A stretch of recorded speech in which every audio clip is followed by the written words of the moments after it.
nem vi que o tempo tinha passado. Está na hora designada, presente todos os membros que vão atuar nessa sessão ordinária, ainda invocando a proteção divina, declaro aberto a sessão ordinária dessa segunda turma. Cumprimento os eminentes colegas a ata da sessão anterior e, não havendo qualquer objeção, declaro a mesma aprovada. Senhor presidente, pela ordem, eu gostaria de solicitar de Vossa Excelência que o processo número 33 da pauta, que é o 10.211.27/2017, fosse retirado de pauta, porque é uma matéria relativa à terceirização, mas é um caso muito diferente.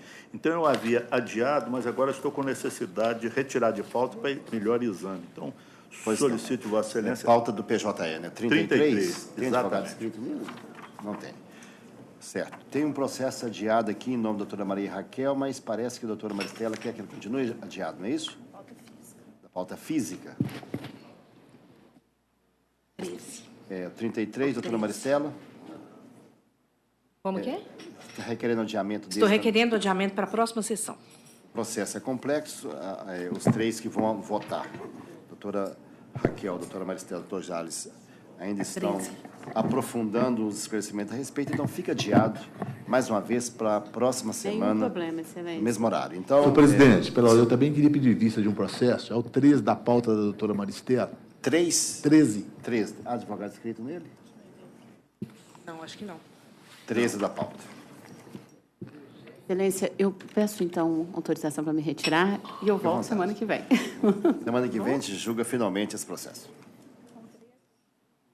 13 vai ficar adiado. Então, feitas essas anotações e adequações, vamos agora ao pregão da pauta, observando aí as preferências regimentais. Bom, iniciando pela pauta do doutor Sebastião, no processo adiado da semana passada, que é o 34 da pauta de hoje, é inscrito o doutor Fábio José Tolentino Rodrigues, que falará pelos recorridos e do foro de Montes Claros. Pois não. Então, eu consulto o doutor Fábio, se me ouve bem aí de Montes Claros. Ouço bem, pode prosseguir. Pois não. Então, eu vou anunciar a proposta de voto, em seguida passa a palavra. Minha proposta de voto é no sentido de conhecer do recurso, rejeitar a preliminar a admissibilidade do apelo suscitada pelo reclamante e conheço do recurso interposto pela reclamada. No médio, estou negando o provimento, mantendo a decisão de origem. O senhor fala pelo recorrido, não é isso? Eu estou falando pelos reclamantes. Aguarda eventual voto divergente para lhe passar a palavra ou quer sustentar de uma vez? Eu só estou querendo abrir divergência no ponto do dano moral relacionado à questão dos assaltos que teve ocorrido no estabelecimento. E como o recurso é só da empresa, né? Então, se houver alguma divergência, eu lhe passo a palavra, então. Ok, excelência, obrigado. O segundo votante nesse voto, 34, doutor Jales. Senhor presidente, a minha divergência aqui é o seguinte, eu entendo que não existe relação de emprego porque não é contratada a pessoa, é contratado a motocicleta para fazer frete. Nesse mesmo caso, o Excelso Supremo Tribunal Federal suspendeu o julgamento de todos os processos relativos a motoristas autônomos que vindicam relação de emprego. Quer dizer, é uma matéria altamente complexa. Nesse caso, eu dava integral provimento ao recurso da reclamada para excluir a relação de emprego e todas as parcelas da condenação. E o doutor Jales estaria dando provimento para excluir. Doutora Maristela, nesse caso... Está abrindo aqui. Antes de eu passar a palavra ou não para o advogado... 34. Se já tiver convicto em relação ao relator, já proclama o resultado e dispensava o advogado sustentar. Estou de acordo com o seu relator. Com o relator. Então, prevaleceu o entendimento por maioria de manter a sentença de origem e, sendo assim, é desnecessária a sustentação, porque o voto está em sintonia com o que foi decidido no primeiro grau. Então, fica proclamado, por maioria, vencido o segundo votante, desembargador Jales, que o recurso foi conhecido, mas negou-lhe provimento, mantendo a decisão de origem. Aí o resultado fica proclamado. Obrigado, excelência. Bom dia. Bom dia. O próximo.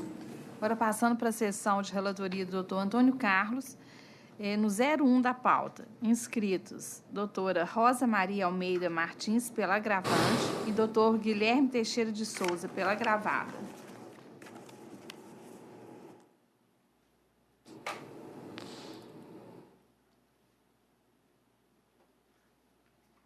01.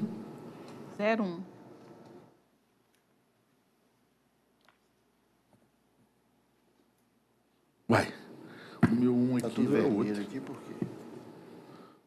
O meu 1 aqui é o da Claro. É esse mesmo. Exatamente, Deixa eu ver. excelência. Caiu Viação Itapemirim. Ah, peraí, acho que eu abri a pauta errada. Só um pouquinho, eu estou abrindo a pauta da sessão. Ah, peraí. É porque eu consignei um erro. Estava abrindo a pauta da semana seguinte.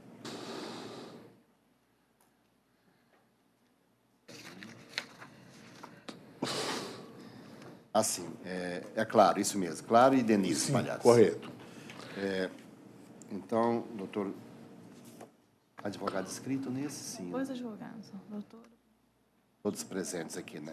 Então, doutor, autoridades para anunciar a proposta de voto. Pois não, senhor presidente. Eu conheço do recurso e dou parcial provimento a uma apela para determinar que a incidência da multa moratória será devida apenas se a contribuição previdenciária não for quitada até o dia 2 do mês seguinte de pagamento das verbas trabalhistas. Custas pelo agravante porte 44 e 26. É como voto. Pois não. Então, quem fala pela agravante, pela Claro, tem a palavra em primeiro lugar. Bom dia, excelências. Bom dia. Salvo o melhor juízo, o processo retornou à pauta por causa do recurso ordinário que voltou do TST. Eu percebo que foi indicado como agravante e está analisando o nosso agravo, de fato, mas meu interesse seria sustentar o recurso ordinário, que eu gostaria de verificar. Nete relator, tem informação sobre isso? Não tenho, senhor presidente. Eu estou discutindo aqui a questão do agravo, mas a gente pode analisar, ou então aguardar um embargo de declaração para a gente poder... Sim, mas aí é melhor, então, adiar, porque se... A doutora pode rememorar como foi a história desse processo?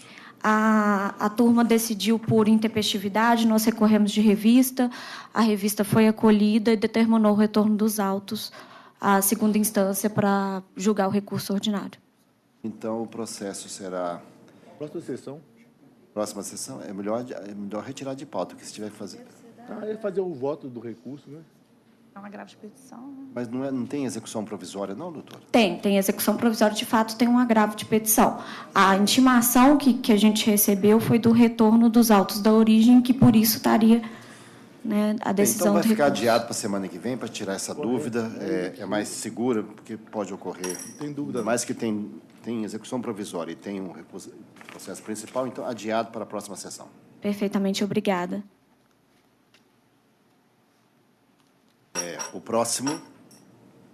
Agora, passando para a pauta do doutor Jales, no 8 da pauta, inscritos doutora Patrícia Mayune Fujioka, pela recorrente reclamante, e doutor José Vitor Vieira Diniz, pela recorrente reclamata Toyota do Brasil. Do doutor Jales. 8, doutor Jales como relator. Quando tiver condições, doutor Jales anunciar a proposta de voto.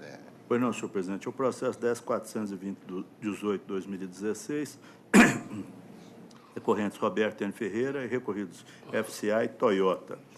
A minha proposta de voto é longo, recursos são diversos, e a minha proposta é o seguinte: conheço dos 3 recursos ordinários e adesivo e numérico. Dou provimento parcial ao apelo da segunda reclamada Fiat para limitar a condenação subsidiária ao período do início do contrato de trabalho até 7/2/2014.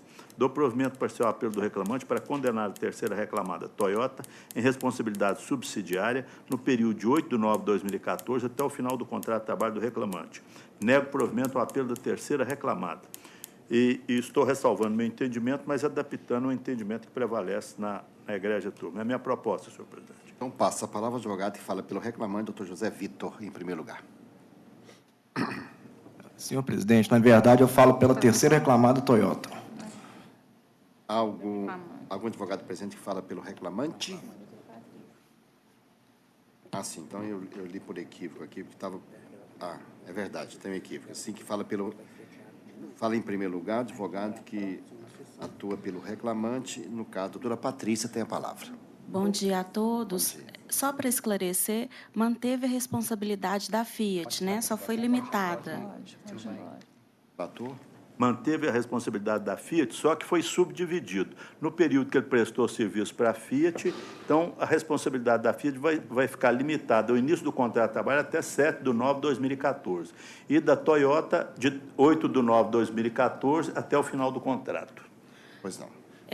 Cumprimento todos aqui presentes, desembargadores, desembargadora, membro do Ministério Público, servidores dessa casa e demais colegas. A minha sustentação vai ser apenas acerca da responsabilidade subsidiária da Fiat. A Proema ela iniciou suas atividades em Minas em 1998. Naquela oportunidade, ela se instalou ao lado de uma das portarias da Fiat. E por que ela se instalou justamente ao lado de uma das portarias da Fiat? Porque, naquela oportunidade, a Fiat ela pretendia encerrar um setor de produção e transferir para a Proema. E foi isso que aconteceu.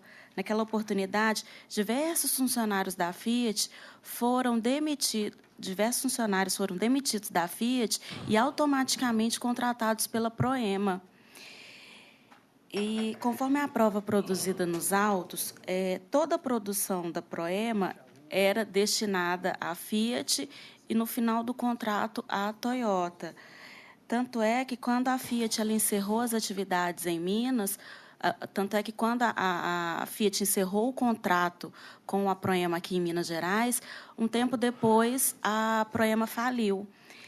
Então, a relação que se estabeleceu entre a primeira e segunda reclamada, embora revestida de um contrato de natureza comercial, ele foi de total ingerência da Fiat. O maquinário pertencia à Fiat. A Fiat ela fazia diversas visitas técnicas para fiscalizar a produção das peças. A Fiat ela forneceu o protótipo com as especificações das peças. A Fiat ela mandou funcionários lá na Proema para ensinar como que era feita a produção das peças. E tudo isso ficou amplamente demonstrado nos autos, sem qualquer contraprova por parte das reclamadas. Então, o reclamante ele entende que ficou demonstrado no processo que o que houve foi uma típica terceirização com total ingerência da segunda reclamada. Portanto, reclamante pugna para que seja mantida a responsabilidade da Fiat. Pois não. Concedo a palavra agora sim, ao doutor José Vitor, que fala pela reclamada recorrente Toyota do Brasil. Senhor presidente, egrégia turma, ilustre representante do Ministério Público, serventuários da Justiça e novos colegas. Bom dia a todos. Pois bem, conforme bem colocado pela minha colega ex-adversa, a relação da Fiat com a Proema era por meio de um contrato de prestação de serviço que perdurou por longos anos. Resta incontroverso que a Fiat, de fato, terceirizava a produção de peças para a primeira reclamada Proema, empregadora dos reclamantes. No caso da Toyota, como se vê, não existe contrato de prestação de serviço. Pelo contrário, a Toyota, apenas após a Fiat encerrar seu contrato de prestação de serviço com a primeira reclamada Proema, é que, por meio de uma aquisição judicial, na 6ª Vara do Trabalho do Betim, adquiriu parte do maquinário da Proema, porque a Toyota estava vindo a inaugurar sua fábrica em São Bernardo do Campo. Nessa audiência, compareceu o sindicato dos reclamantes, do caso dos empregados funcionários da Proema, e foi oferecido à Toyota a compra da produção dos últimos 27 dias para realizar o pagamento dos funcionários que ainda estavam ativos na Proema, que era a empresa que já se encontrava em fase de recuperação judicial e logo viria a falir. Então, ou seja, a Toyota jamais teve a intenção de terceirizar a produção. Ela tinha o interesse em adquirir parte do maquinário e lhe foi oferecida a produção fechada, pronta e acabada de apenas 27 dias. Foi juntada a ata do processo que homologou o contrato de compra e venda tanto de parte do maquinário e dessa produção. Tão logo a produção foi encerrada, 27 dias, repita-se, a Toyota retirou todo o maquinário que foi adquirido e transferiu para a sua fábrica em São Bernardo do Campo. Ou seja, a Toyota, neste caso, ela fez até o contrário do movimento conhecido como toyotismo, que é aquela questão da fábrica mínima. A Toyota, pelo contrário, ela adquiriu o maquinário para produzir por conta própria. E lhe ofereceram 27 dias de produção. A produção de produtos prontos, acabados, uma produção fechada. Após isso, ou antes disso, jamais teve qualquer relação entre a Toyota e a Proema. Ou seja, é importante distinguir isso perante essa egrégia turma, porque o que acontece não foi uma sucessão da tomadora de serviço. Foi um interesse em adquirir parte do maquinário e lhe oferecida a produção. Isso foram feitos por meio de contrato de compra e venda, estão juntados no processo. Então, data vênia, a reclamada entende até que seria um contrassenso a Justiça do Trabalho autorizar essa aquisição e agora ela ser condenada por tal fato. Entende-se que, com devido respeito, se isso fosse legal, se fosse lícito, sequer deveria ser autorizado. Então, data vênia do entendimento do relator, pede que seja mantida a sentença conforme proferido. Obrigado. Pois não. Então, já foram feitas ambas as tentações. Passa a palavra agora ao eminente relator, doutor Jales. Senhor presidente, inicialmente eu acuso aqui o recebimento de memorial enviado pelo reclamante, que foi lido com a devida atenção. A respeitável sentença negou provimento à ação nesse ponto de responsabilidade subsidiária e o meu entendimento é manter a sentença nesse ponto. Eu não daria responsabilidade nem da Fiat, nem da Toyota. Por quê? Porque, na verdade, a Proema fabricava peças e vendia. A circunstância dela emprestar máquina, emprestar molde, não altera em nada a relação jurídica entre essas três empresas, que era de compra e venda de peças de automóveis. As montadoras compram as peças da empresa que produz. A Proema era uma produtora dessas peças e a Fiat e a Toyota compravam. Então, estou dando a responsabilidade da Fiat do início do período do contrato do reclamante, segundo o entendimento que prevalece nessa egrégia turma, do início do contrato do reclamante até a data em que a empresa Proema passou a produzir peças para Toyota. E, em relação à Fiat, tem um parágrafo que simplifica o entendimento. Contudo, a respeitável sentença merece pequeno reparo quanto ao período de responsabilidade subsidiária, porque o contrato de compra e venda de produtos firmado entre a primeira e segunda reclamadas, está no ID 5C556-CF, demonstra que aquela passou a produzir peças para esta em 8 de novembro de 2014. A partir dessa data, portanto, a segunda reclamada assumiu o papel de tomadora de serviço do reclamante. Então, pelo entendimento da maioria, estou dando provimento parcial ao apelo da segunda reclamada Fiat para limitar a condenação à responsabilidade subsidiária ao período compreendido entre o início do contrato até 7 de novembro de 2014. Registrei que eu fico vencido. Em relação à responsabilidade da reclamada, a prova está no item 1.5 do contrato de compra e venda de equipamento firmado entre a terceira reclamada Toyota do Brasil Limitada e a primeira reclamada Proema, em 8 de novembro de 2004. Está no ID 5C556-CF, página 5.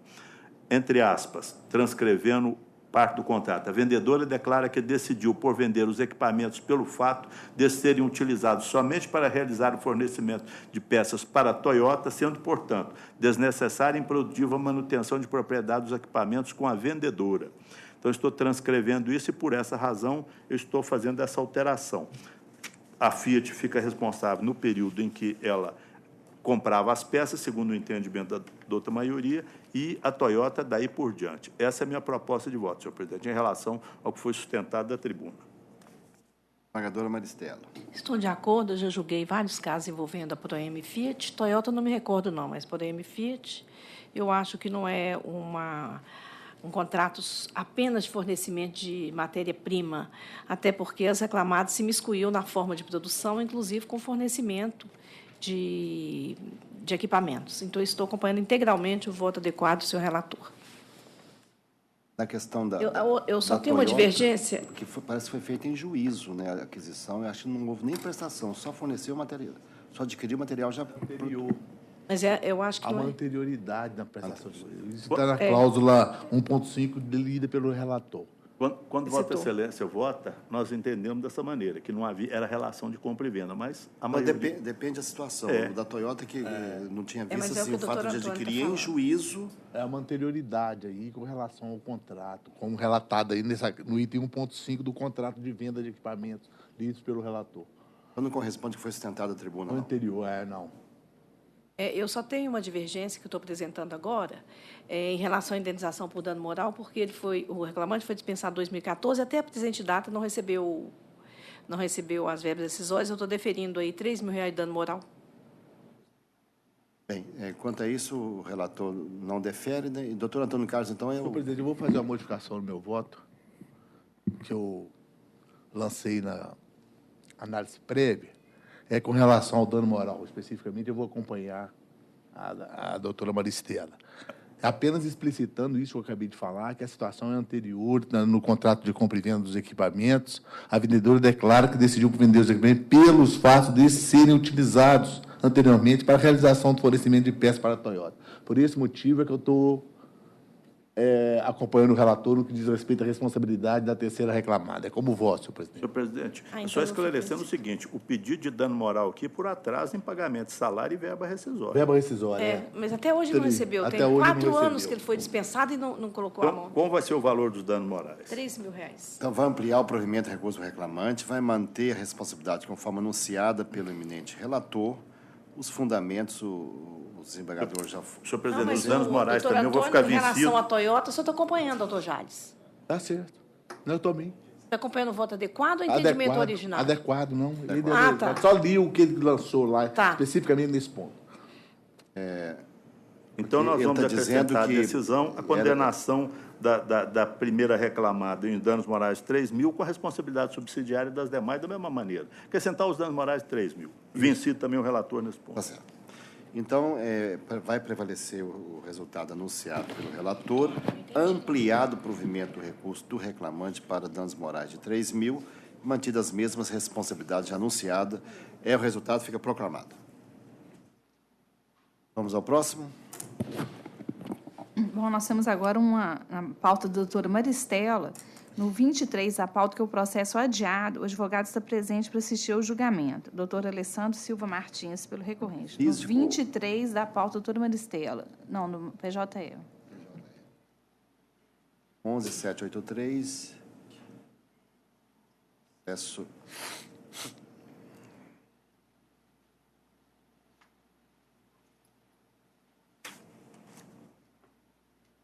Aquele caso do Alexander e Globo Comunicação, não é isso?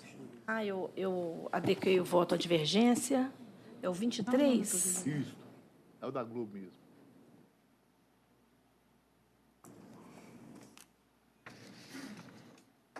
Já foi feita sustentação, já, né? Não tinha sustentação, né?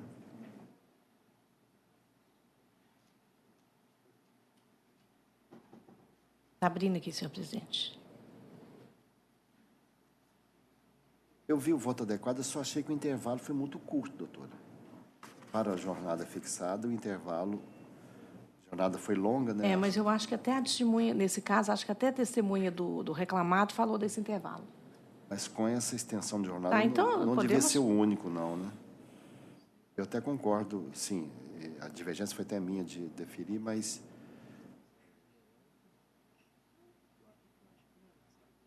Mas aí interferir na letra B do... Está fixando a jornada de caso.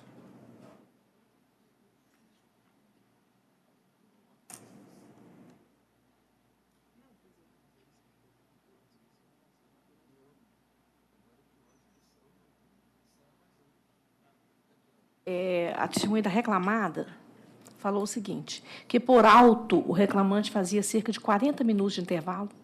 A própria testemunha da empresa... Mas será que seria nessa jornada? Por alto, né? Ele falou por alto. Seria o único? Vamos verificar a lógica do dia a dia. Então vamos... A jornada foi fixada em de que hora até que hora? Um segundo aqui.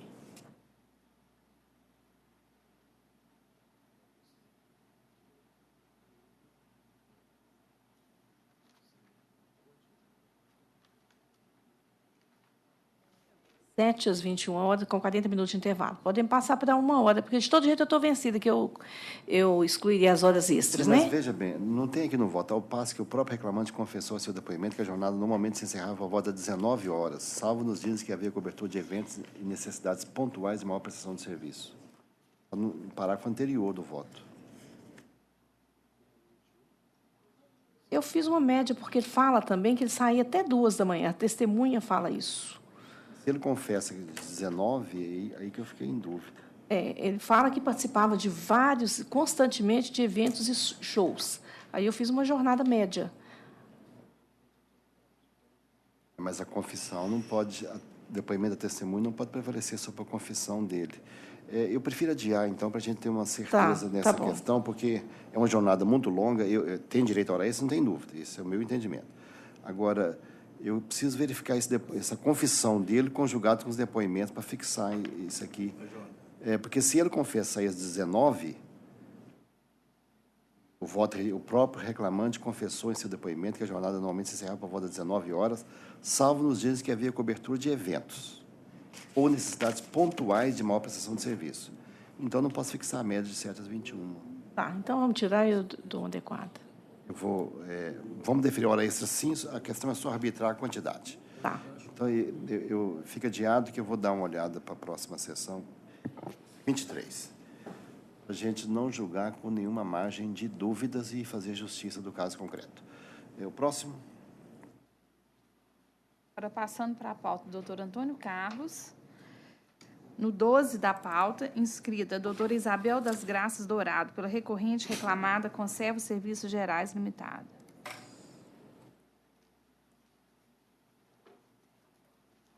É um ROPS, doutor Antônio Carlos, tem a palavra para anunciar a proposta de voto. Presidente. Vamos abrir. 404, né? Isso.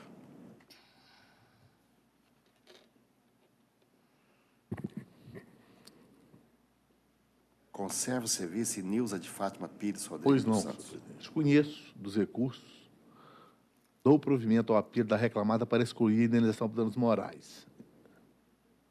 Artigo 11 da sucumbência, nego provimento ao recurso da reclamante. É como voto, senhor presidente. Pois não, a doutora Isabel tem a palavra. Nega o recurso do reclamante, da reclamante e... Deu provimento parcial para excluir a indenização por danos morais. Eu tenho voto divergente, eu gostaria de saber. Assim, eu tenho divergência só na insalubridade. Porque, pelos fatos que eu estou mencionando aí, que havia mais de 2 centenas de trabalhadores, e entendo que o local de grande circulação, estou dando provimento da minha proposta para condenar a insalubridade. Reflexo. Passa a palavra, então, à eminente advogada, para sustentar esse ponto. Não há recurso quanto à insalubridade. A reclamante não recorreu disso. Então, entendo que não é o caso. E o laudo pericial foi claro.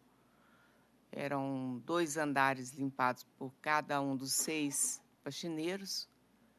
Entendemos que foge à discussão aqui, a insalubridade. No momento que, como eu não sou relator, a gente... Senhor presidente, se eu não me engano, tem um recurso, sim, em relação a esse aspecto. Eu quero só verificar. Há o recurso quanto a... Adicional, sim.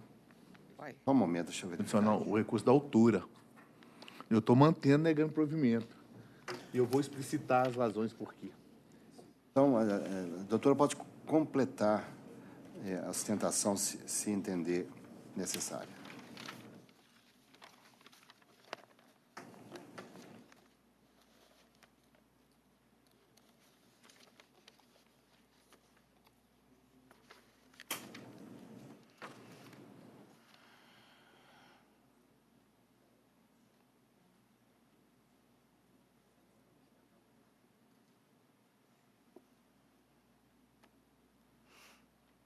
Pois não. Então, já se tentou, né, doutora? Sim. Sim. Então, eminente relator, o voto. Agora sim, ela já se tentou... Sim. Aqui, só com relação ao adicional de salubridade, que tem maior questionamento, senhor presidente, é porque se trata daquele prédio da Câmara dos Dirigentes Logística, e são, na verdade, 10 banheiros. Mas, de utilização do público de grande porte, é o da recepção. É um banheiro apenas. Os demais são de uso interno. São são, de fato, 2 centenas de empregados, mas eles utilizam de forma variada. E, salvo melhor juízo, a prova não é explícita com relação a isso, ela não atuava sozinha com relação a essas limpezas. E um dos banheiros, inclusive, é dedicado para os empregados da própria limpeza, da conserva. Um dos banheiros. Os outros são utilizados internos em 2 banheiros, um fica no auditório e o outro no auditório menor. Eles praticamente não são utilizados. Então, com a devida vênia, apesar de serem 10 banheiros, eu entendi que se apenas este banheiro, que era de maior circulação, que era o da recepção. Por isso é que eu neguei provimento, estou negando provimento ao adicional de salubridade.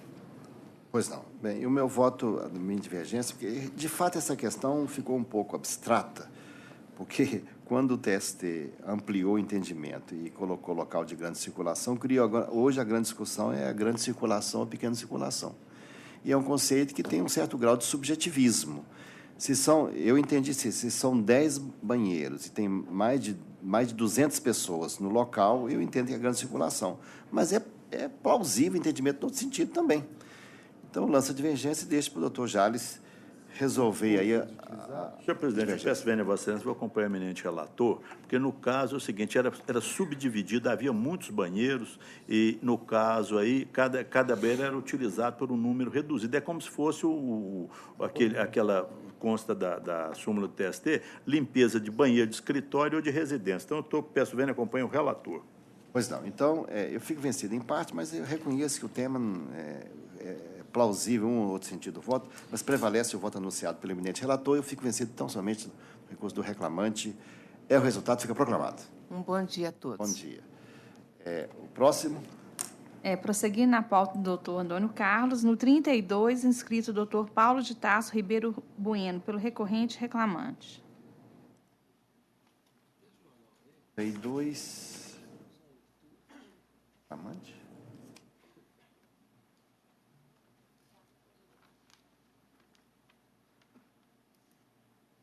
Número 32, acho que constou errado aqui, constou que está sustentando pelo reclamante, é isso mesmo, doutor? Ah, é? Muito bem. Então, eminente relator para anunciar a proposta de voto. Conheço do recurso e, no mérito, dou provimento parcial ao apelo para deferir ao autor o reajuste previsto na CCT 2015-2016, compensando o reajuste espontâneo de mês de janeiro de 2015, decorrendo da reestruturação. O reajuste salarial previsto na CCT 2015-2016, firmado pelo sindicato, compensando o reajuste espontâneo de 1º de junho de 2015, decorrendo da reestruturação, invertido o ônus da sucumbência. Declaro parcial de natureza salarial, exceto, declaro a diferença salarial e seu reflexo do 13º possui natureza salarial. Arbítrio o valor da condenação em R$ 1.500, com custo de R$ 30 a cargo da reclamada. Essa é a proposta de voto do relator. Passa a palavra, então, ao eminente advogado, para a sua sustentação. Bom dia, senhor presidente e demais componentes dessa turma. O reclamante insiste que o principal, inclusive, é a questão do adicional de insalubridade. Ele teve... a situação dele foi típica de fazer jus a esse adicional. Ele foi contratado em Belo Horizonte. Insalubridade? Não. Adicional de transferência. Transferência. Se eu falei insalubridade, eu falei... Ficou contaminado pela insalubridade do processo anterior. Transferência. Ele foi contratado em Belo Horizonte, logo depois ele foi para o Nordeste, passou por várias cidades e é típico até da atividade dele. Ele era encarregado de canteiros de obras. Então, ele ia mudando de obra em obra. Então, não pode se considerar nunca que essas transferências deles forem em caráter definitivo. Não tinha nem como ser definitivo, porque o canteiro de obra ele vai terminando, vai passando de um para o outro, e não tem condição de se entender que era essa transferência de caráter definitivo. Inclusive, ele manteve a residência dele aqui, em Belo Horizonte, nas mesmas condições, apesar da juíza de primeira instância ter alegado que essa residência, as contas que foram demonstradas estavam no nome de outra pessoa, até parecido com o dele, mas é fácil demonstrar que era o filho dele e que essa situação eles dividiam contas, o filho pagava algumas contas, ele pagava outras. essa situação continuou antes e manteve-se enquanto ele esteve no Nordeste, mudando de várias cidades. Então, toda a situação demonstra que, efetivamente, ele teve que mudar transitoriamente para várias cidades enquanto esteve no Nordeste, e essa situação era transitória. Ele mudava de domicílio, mas transitoriamente. Então, entende que era o caso específico e típico do adicional de transferência. Então, entende que deveria ter sido deferido esse adicional. Obrigado. Relator. Pois não, senhor presidente. Com a devida vênia, eu ouvi atentamente o sustentado da tribuna, que delineia bem a matéria. Eu entendo que as transferências do autor se deram de forma definitiva, salientando que as visitas familiares a cada 45 dias somente confirmam o caráter permanente da transferência. A situação é essa mesma. Canteiro de obras, ele era o responsável e via em casa a cada 45 dias. Estou negando provimento. Pois não. Olha, eu confesso que fiquei em dúvida, mas eu estou achando injusto não deferir o adicional. Porque até o próprio Código Civil admite agora mais de um domicílio. Então, o fato deles ter mantido a residência aqui e estando lá, quer dizer, qual a finalidade do adicional de transferência? É compensar o desgaste de trabalhar em outra cidade, todo o custo que ele vai ter em razão disso. Estar longe da família, vinha a Belo Horizonte, segundo ele diz, a cada 40, 45 dias. Então, eu acho que o fato de estar nessas obras em Pernambuco, como estava, justificar, a meu ver, o adicional de transferência. De fato, há um certo embaraço, como ele disse, que não mudou de residência, mas como admite mais de um domicílio e ele estando lá, mais de uma residência, eu entendo que essa transferência ainda era provisória, por isso que eu peço vênia de vez para deferir o adicional. Mas eu colho o voto do terceiro votante, desembargador Jales. Presidente, a lei fala o seguinte: não se considera transferência que ela não acarretar necessariamente a mudança de domicílio. E como o eminente relator relata aqui no voto, existe uma confissão do reclamante, sendo que o depoente não mudou sua residência, que sempre foi em Belo Horizonte. Vinha a Belo Horizonte de 40 a 45 dias. E o seu desligamento foi decorrente das atividades da empresa em Pernambuco. Quer dizer, ele confessou que não mudou sua residência. Então, nos termos da lei, nós não podemos deferir o adicional de transferência. Eu aqui peço vênia, acompanho o eminente relator. Eu até fiz questão de transcrever o depoimento dele aí, porque a matéria ficou num ponto meio limite. Mas, então, prevalece o voto do relator. Eu fico vencido que eu deferiria o adicional de transferência, mas prevaleceu o voto do relator por maioria nesse tópico. O resultado fica proclamado. Bom dia, obrigado. Próximo. Ainda na pauta do doutor Antônio Carlos, no 20, inscrita a doutora Raíssa Miranda Guzela Oliveira, pelo recorrido.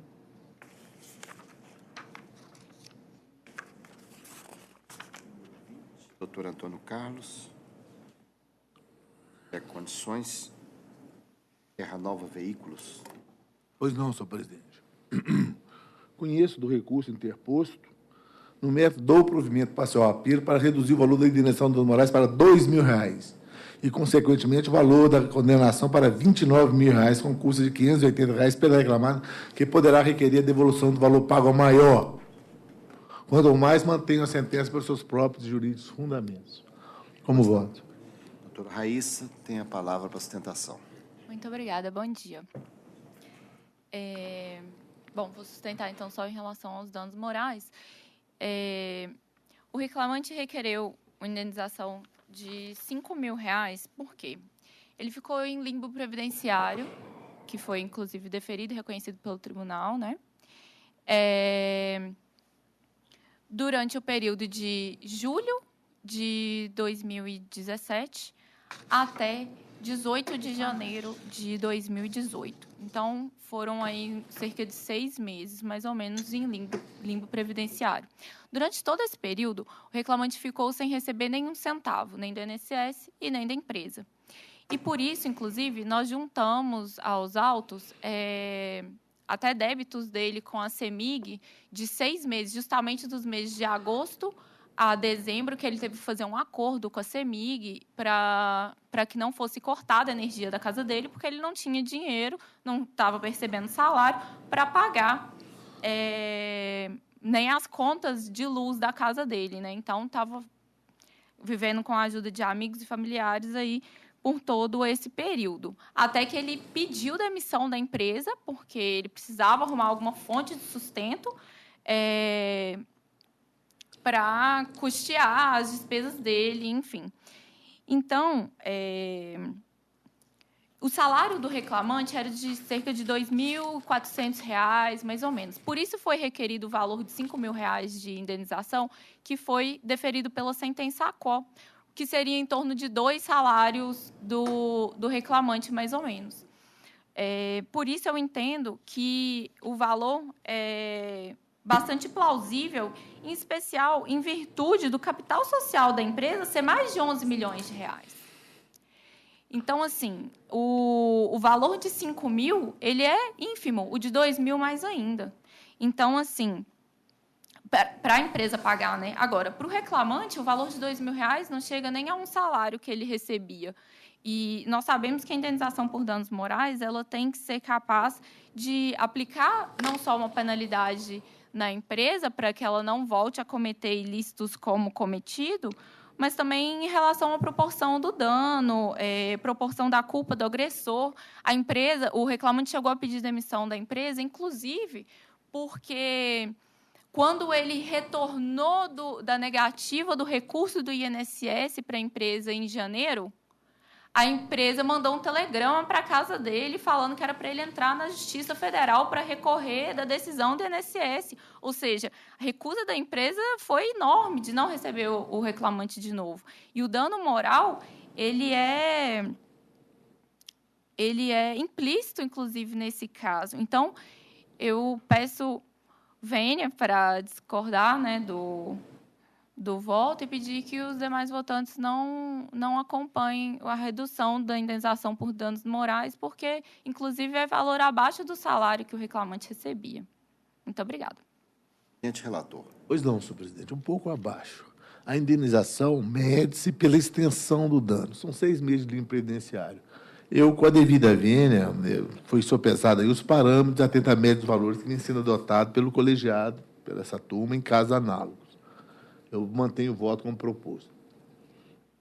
Essa questão é um pouco subjetiva. Pode parecer meio pouco, se o relator propusesse um valor entre 2 e 5, eu também aceitaria. Aqui a questão diferente é que o pagamento do período de afastamento que está sendo feito, ele tem quase uma natureza de reparação também de danos, reparação. De 7/7 a 17/1/2018, esses 6 meses que está sendo pago, a natureza é semelhante, é uma reparação civil, uma por dano moral, outra assim. Então, dentro do conjunto, que entendi razoável. Se o relator mantiver os 2, eu acompanho. Se ele entender que mantiver os 5, eu acompanho também. Porque só pesar os valores nessa circunstância é uma questão subjetiva, inclusive já tendo havido a reparação desses 6 meses, conforme foi deferido na origem. O relator mantém? Mantém, senhor presidente. O contrato de trabalho retornou com todas as obrigações recíprocas, sendo o conjunto da reparação está incluindo esse período que entendeu da mesma... A natureza reparatória de dano. Doutor Jales? Senhor presidente, eu peço vênia, Vossa Excelência, eminente relator, eu excluí os danos morais e explico por quê. Os incisos 5 e 10 do artigo 5º da Constituição Federal fixam as hipóteses de dano moral. Nenhuma delas diz que o dano moral pode ser dado como recompensa de inadimplência de obrigação de dar. A obrigação de dar, os efeitos da inadimplência da obrigação de dar estão previstos no Código Civil, é o acréscimo de atualização monetária e juros de mora. No caso aqui, inclusive houve multa. Eu entendo que nós estamos dando danos morais como uma parcela que a lei não permite. Então, peço vênia, mas eu ampliava o provimento e excluía os danos morais. No resto, acompanho o eminente relator. Pois não. Então, proclamo que prevaleceu o voto do relator, vencido em parte da terceira votante do desembargador Jales, que ampliava o provimento. O resultado fica proclamado. Muito obrigada. Bom dia. Próximo. Agora, passando para a sessão do Dr. Jales, no 24 da pauta, inscrito Dr. Elter Versosa Morato, pela recorrente. 4.11.541. Não, 24.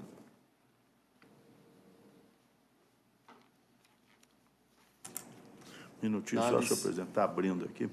É o processo 11.541.43/2017, Belo Horizonte Refrigerante Limitado é recorrente, recorrido Francisco Fabiano Pacheco Silva. Minha proposta de voto é conhecer do presente recurso ordinário e, no mérito, negar-lhe provimento, ressalvo meu entendimento naquilo que prevalece o entendimento da egrégia turma, mas estou conhecendo e negando provimento. Passa a palavra ao doutor Helder para a sua sustentação. Excelentíssimo senhor juiz-presidente, no qual cumprimento os demais ilustres membros dessa turma, representantes do Ministério Público, serventuários e demais colegas advogados aqui presentes. São 4 tópicos bem rápidos aqui. A respeito, primeiramente, gostaria de atacar a sentença recorrida no sentido da interpretação equivocada da prorrogação da hora noturna, em razão não tratar de jornada iniciada no horário noturno, e sim anterior a ela, ou seja, não havia o cumprimento integral da jornada no horário noturno com a respectiva prorrogação, e sim o início anterior a essa, não se enquadrando nos casos de prorrogação após as 5 horas, o que se requer aí a reforma da sentença. Com relação às horas extras antes da jornada, é uma questão que foi agora melhor definida na reforma trabalhista, é a questão da exatidão da chegada do horário ao trabalho, que não se amoldava à realidade produtiva brasileira e tanto de serviço, no caso aí produtivo. A questão de se chegar exatamente no horário do início da produção é uma questão irreal, que sempre que se busca. Ou o empregado se chega exatamente, inicia a produção, ou chega atrasado e tem o desconto, ou seja, a realidade laboral brasileira não havia como dar exatidão e sempre gerava essa discussão em torno de minutos anteriores, chegando para trocar vestiário, essas coisas, mas que agora veio a ser corrigido. Mas, na realidade prática dos autos, verifica que a produção se iniciava exatamente definida no horário de contrato de trabalho, e não anterior, ou seja, não havia prestação de serviço em horário anterior ao início da produção, pelo que se requer a exclusão desses minutos extras, esses 20 minutos extras, dado ao início da norma, face da realidade fática aí, que se verifica um enriquecimento sem causa, porque não havia produção na fábrica antes desse horário. A questão da hora fixa noturna, também, em razão da jornada operada dentro como se não haveria aí uma acréscimo em relação às 12/36, em que se daria ainda que prevista a compensação. E, por fim, a multa do artigo 467 e 477, agora o que se pondera aqui perante essa ilustre turma seria a evolução da jurisprudência no sentido de reconhecer os efeitos da súmula 388 do TST, que reconhece que para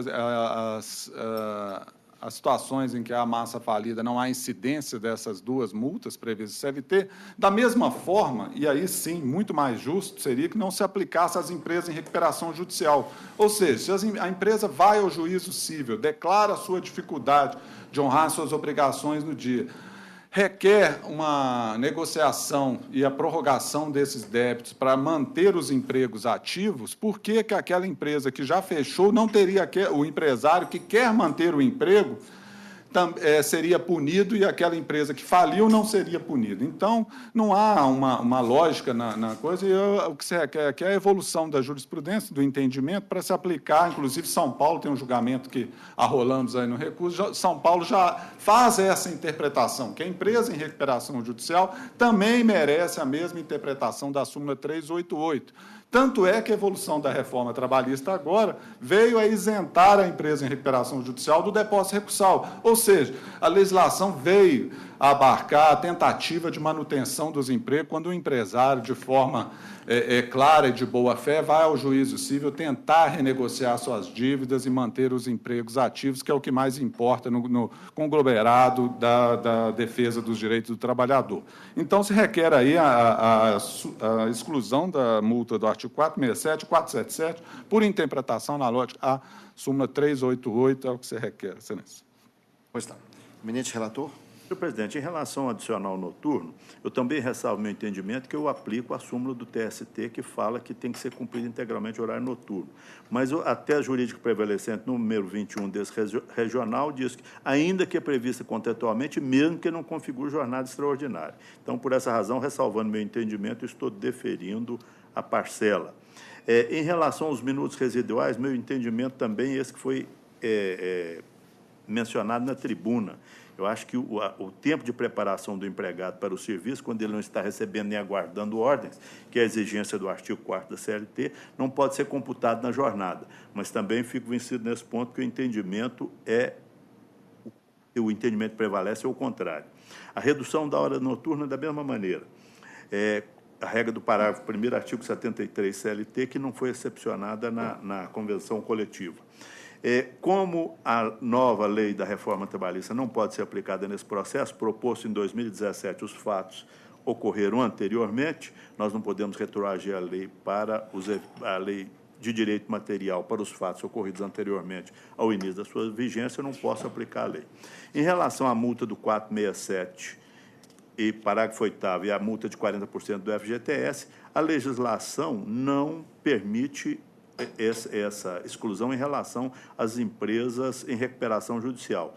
Apesar do que foi sustentado da tribuna, que tem que ser aplicada a lei. A lei, nesse caso, só reserva esse favor para as empresas falidas. Então, por essa razão, senhor presidente, mantenho minha proposta de voto, onde eu, inclusive, ressalvei o meu entendimento nessas partes em que prevalece o entendimento da dota maioria. Doutora Maristela. Acompanhando integralmente. Antônio. De acordo. Então, a decisão é unânime, conforme anunciado pelo eminente relator. Muito obrigado. Bom dia. Próximo. Passando para a pauta da doutora Maristela, no 9 da pauta, inscrito doutor Leandro da Silva Alvarenga Gaiala, pela agravante. 9. O agravo de petição. Ambos importação e exportação. Senhor presidente, eu estou conhecendo do agravo de petição e, no mérito, estou negando-lhe provimento. Doutor, então, tem a palavra para sua manifestação. Bom dia, desembargadores, servidores e colegas presentes.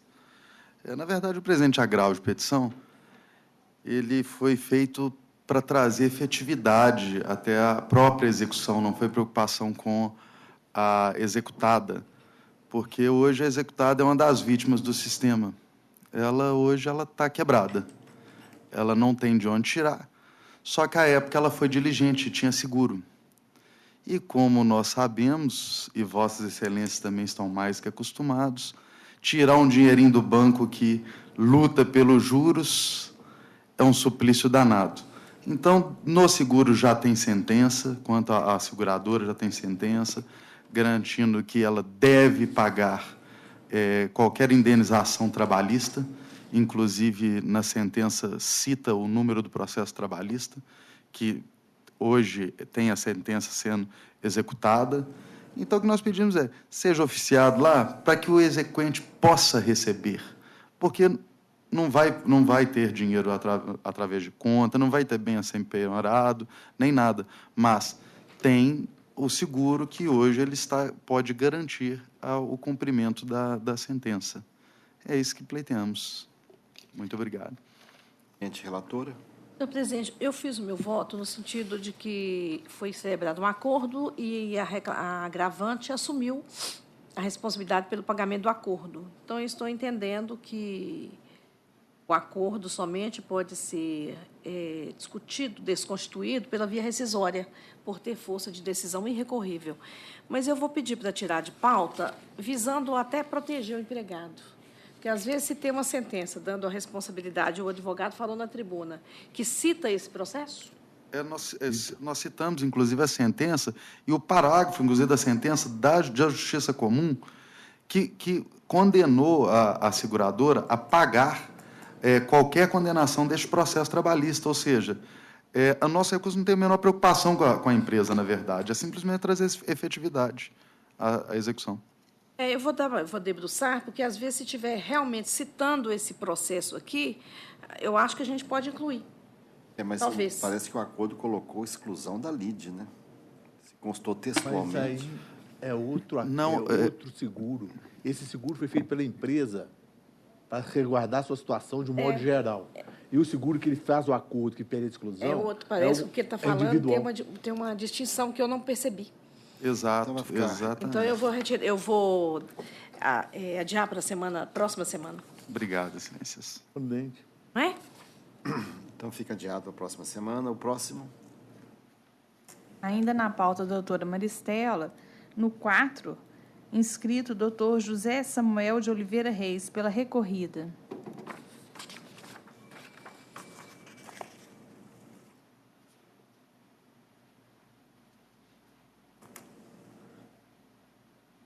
Pode anunciar, senhor presidente. Proposta de voto, relatora. Estou conhecendo o recurso ordinário interposto pelo reclamante, mas estou dando provimento parcial apenas para declarar, por hora, a existência de condição suspensiva da exigibilidade dos honorários, cujo pagamento deverá seguir todas as diretrizes contidas no parágrafo 4º do artigo 791A da CLT. Eu tenho a palavra. Só para assistir?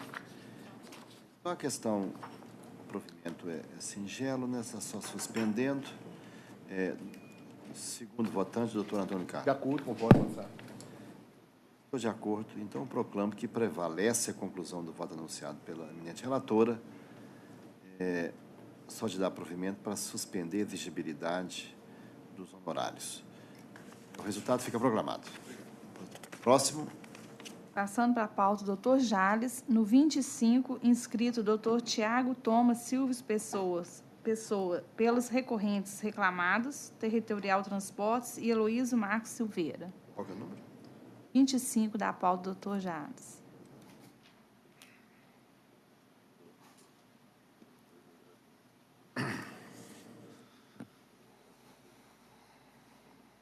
Jales, para a proposta de voto. Pois não, senhor presidente. O voto é longo e a conclusão também. Conheço de ambos os recursos ordinários, rejeita prejudicial de prescrição e, no mérito, dou provimento parcial ao apelo da reclamada, ressalvando meu entendimento que eu ampliava, para 1.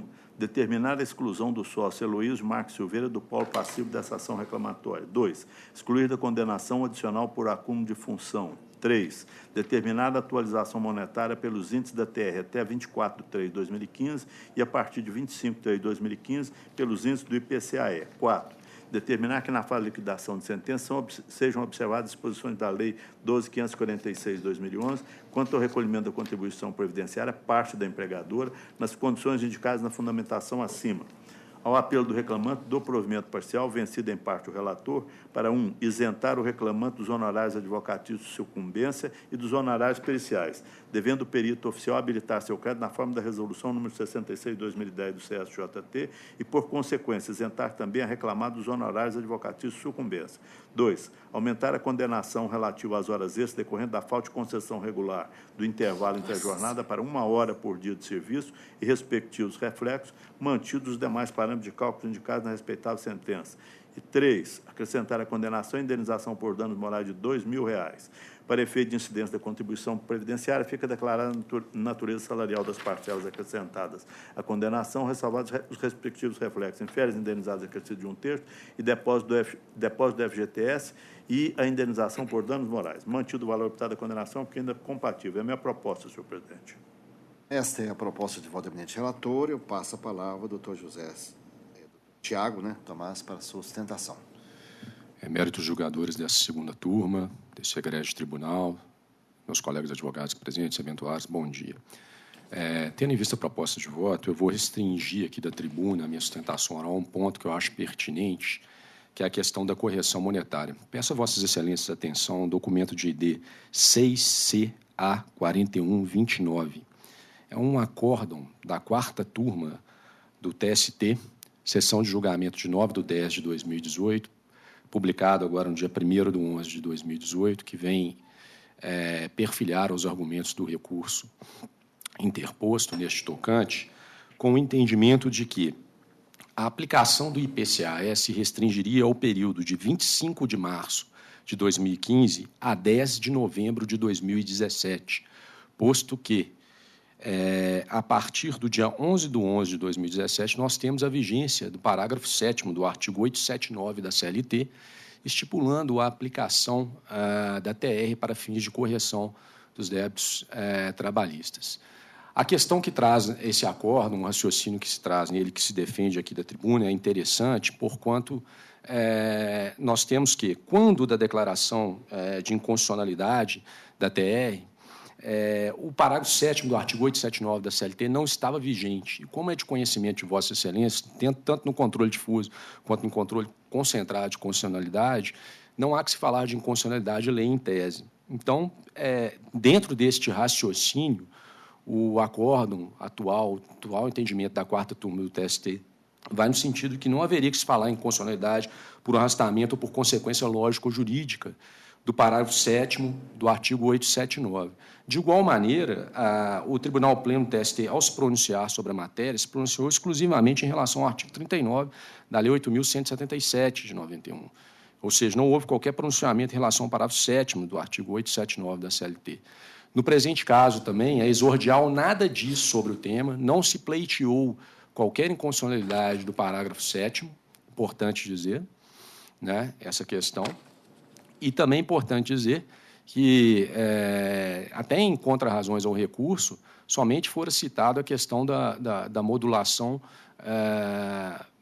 de aplicação do IPCA de forma indistinta. Nada fora dito em relação a isso. Então, com essas considerações, eméritos julgadores, neste tocante é que se pede a reforma da sentença monocrática e que a modulação seja feita dentro dessa proposta do TST trazida recentemente pela 4ª turma, qual seja, de que a aplicação do IPCA vai se restringir ao dia do interregno do dia 25 de março de 2015 ao dia 10/11 de 2017 e, em função da vigência do parágrafo 7 do artigo 879 do CLT, redação atual, a partir do dia 11/11 de 2017, volte-se a aplicar a TR.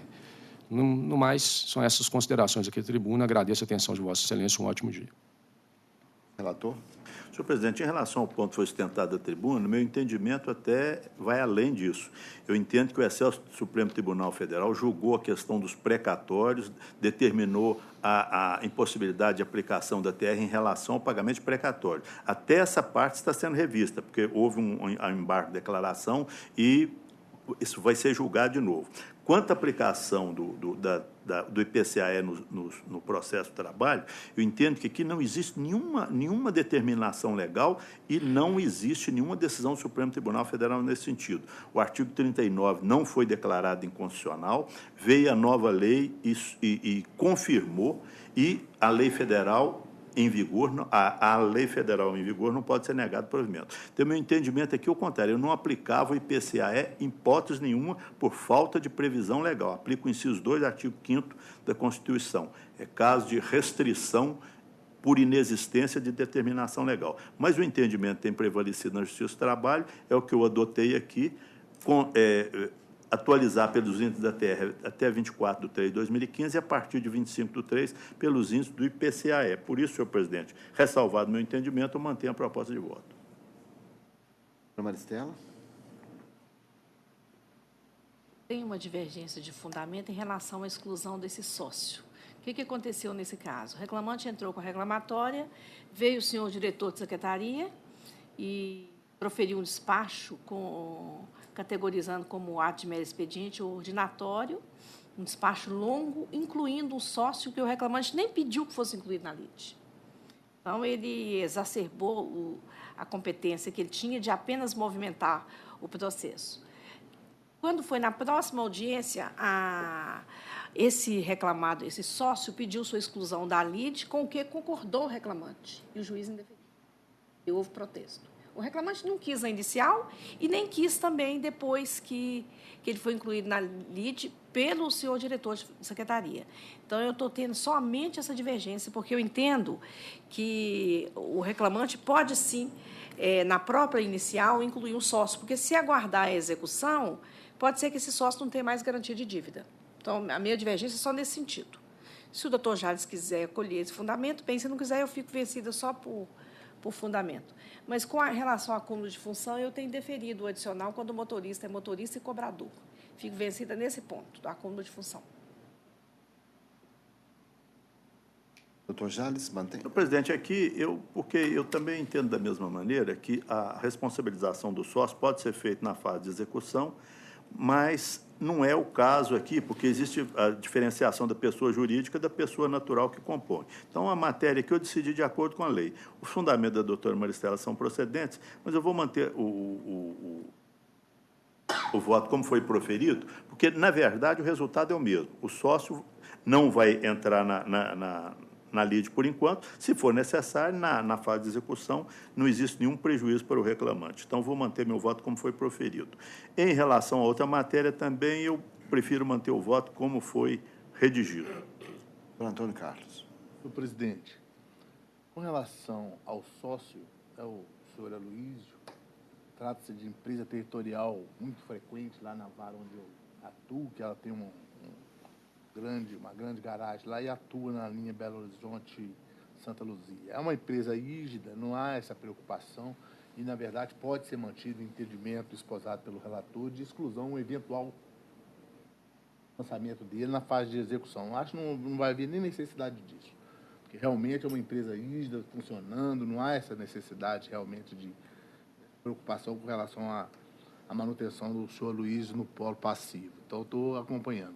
Com relação ao IPCAE, eu também me filio à corrente de que é inconstitucional, inclusive, a inclusão na reforma do parágrafo 7 do artigo citado da CLT 879. Eu digo voto com o voto originalmente proferido com as adaptações proferidas pelo senhor relator. Então, está acompanhando o voto anunciado pelo relator, não é isso? Isso. Então, eu proclamo que vencido, tão somente quanto a fundamentos em parte, a doutora Maristela, prevaleceu o voto anunciado pelo relator. Com a divergência adicional. O resultado fica proclamado. Próximo. Passando para a sessão, doutor Antônio Carlos, no 5 da pauta, inscrita a doutora Águeda Cabza Lopes, pelo recorrente Bradesco Vida S.A. 5 da pauta, doutor Antônio Carlos.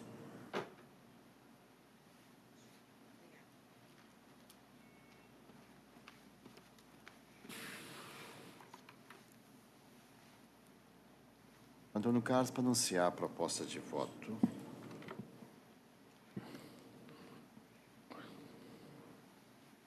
Pois não, senhor presidente. Conheço dos recursos e, no mérito, nego o provimento aos apelos. Como voto, senhor presidente. A Águeda tem a palavra para a sustentação. Bom dia a todos.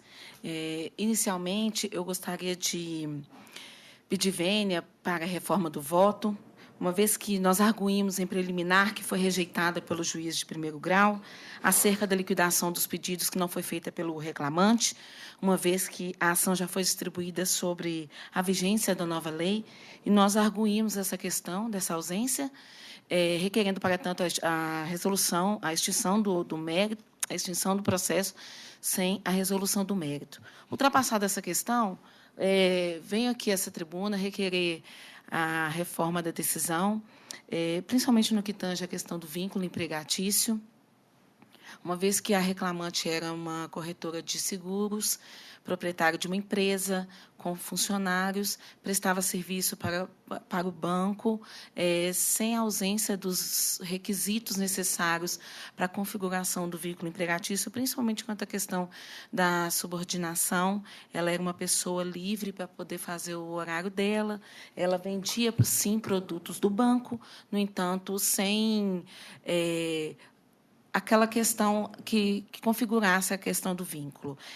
Pugnamos por essa reforma, principalmente baseando no depoimento das testemunhas que foram ouvidas durante a instrução. A testemunha da reclamante, inclusive, informou que era funcionária dela, recebeu ordens dela, ela tinha uma empresa, ela tinha o registro da SUSEP, e todos os fatos que eu estou alegando aqui, eles foram afirmados pelas testemunhas, e razão pela qual peço vênia para que seja reformada a sentença nos termos do nosso recurso ordinário, dos memoriais que foram entregues também. Essa minha solicitação. Relator. Pois não, senhor presidente. É aquele caso clássico, esse aqui não há diferenciação com relação ao trabalho prestado pelo corretor de seguro. Com a devida vênia, eu cito aqui no que foi sustentado na tribuna, eu cito os depoimentos todos que foram prestados E, no mesmo sentido, depois do depoimento prestado, as testemunhas foram na mesma sintonia. A valoração da prova testemunhal pelo juiz de primeiro grau deve ser prestigiada em face do princípio da imediatidade, considerada a percepção. Assim, estando devidamente fundamentada a impressão do juiz, ela deve prevalecer, senão há outro elemento de convicção forte. Então, é um caso típico. Eu entendo que esse decreto que nega o vínculo de emprego, no caso do corretor de seguro, a princípio, ele não tem como ser sustentado em face da realidade com que a atividade de prestação de seguro é prestada, e nós vamos cair na análise de caso por caso. É um decreto de 1969. Então, eu estou reconhecendo o vínculo de emprego e registro que a pretensão da reclamante veio reconhecido o vínculo de emprego, da pretensão da reclamante. A própria testemunha da autora, a senhora Cristiane, declarou que a autora efetuava as vendas de produtos em prol do segundo réu, o que foi corroborado pelos depoimentos prestados pelas testemunhas ouvidas pelo reclamado. Em face do vínculo, remanesce ainda a condenação do pagamento dos benefícios normativos, é o que eu estou mantendo, e negando provimento com relação à responsabilidade solidária reconhecida. Com a devida vênia, eu mantenho o voto como proposto originalmente, negando provimento a ambos os recursos. Eu voto, eminente relator. A dúvida que eu fiquei foi em relação às horas extras. Eu estou acompanhando essa matéria muito debatida, e acho que as próprias empresas sabem qual tem sido o posicionamento da Justiça do Trabalho. Não foi reconhecido o vínculo com o banco, mas só com a Bradesco Previdência, né? O que me preocupou aqui das horas extras é porque foi fixado um horário de 8 às 18 e a agência, a própria testemunha da autora, disse que trabalhava de 9h45 às 15h. O relator entende que esse horário de 8 às 18 está razoável? Falou que trabalhava internamente também, né? Estou achando um pouco elastecido. Em regra, trabalhava internamente, mas às vezes realizava visitas externas, sempre acompanhado por um funcionário do banco. Às vezes. Eu acho que seria razoável reduzir um pouco essa jornada das horas extras fixada, que não era um empregado reconhecido como tal, foi reconhecido agora, então o grau de subordinação não era tão intenso como tal. Acho que seria razoável a redução dessa jornada. Havia o controle, sim, mas eu estou achando exacerbada essa jornada da hora extra. Muito bem, senhor presidente. O senhor está fixando a jornada com base no depoimento da testemunha rolada pelo... Mas eu até preferia analisar com mais vagar essa jornada, porque a constatação... porque eu fixei aí com base no depoimento da primeira testemunha da autora, principalmente. E aqui fala, no segundo depoimento, fala de 9h45. Esse horário da testemunha, né? Vamos adiar para dar uma olhada melhor nessa questão do horário, só da extensão da hora extra, porque eu estou achando que está exacerbada esse horário, se a agência nem estava aberta nesse horário. Ela tinha trabalho interno, mas se não tinha nesse funcionário, como é que teria esse trabalho interno? Eu acho que não está muito verossemelhante, né? Não tem problema, não. Nós adiamos para fixar a jornada. Só para a questão da fixar a jornada. Mas, doutor Jales, quer votar de uma vez? Presidente, eu vou votar porque meu entendimento já é conhecido. Eu entendo que aqui, a minha divergência com o eminente relator é que eu entendo que a norma especial aqui é aquela que proíbe a relação de emprego do corretor de seguros com a empresa de seguros em benefício do interesse público, porque para quem faz o seguro é melhor que o corretor não seja empregado nem esteja subordinado juridicamente à empresa. Então, eu aplico o artigo 7º, eu aplico o artigo da lei que fala que não pode existir relação de emprego, dava provimento integral para excluir a relação de emprego e todas as parcelas.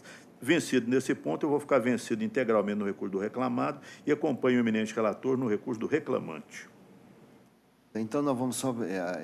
a relação de emprego vai ficar mantida, só vamos verificar a questão do arbitramento da extensão da hora para fixar a hora extra, que vamos fazer na próxima sessão. Vossa Excelência está reduzindo, não é isso? Eu estou propondo reduzir porque eu achei que está muito exacerbado e não é muito verossimilhante se a agência está fechada, entender como estava trabalhando.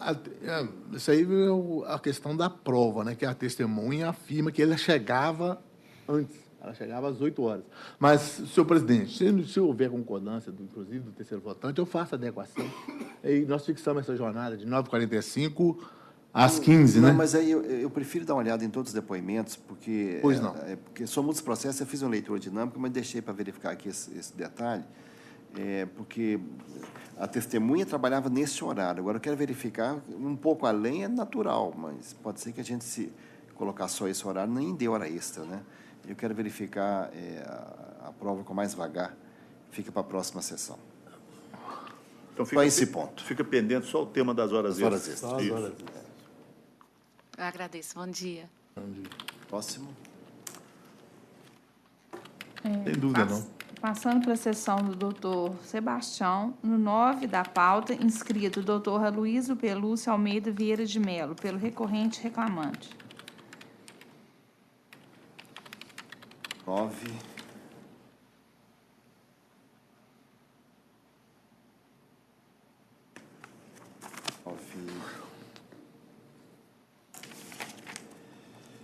Marco Aurélio Aguiar e diversos outros recorridos.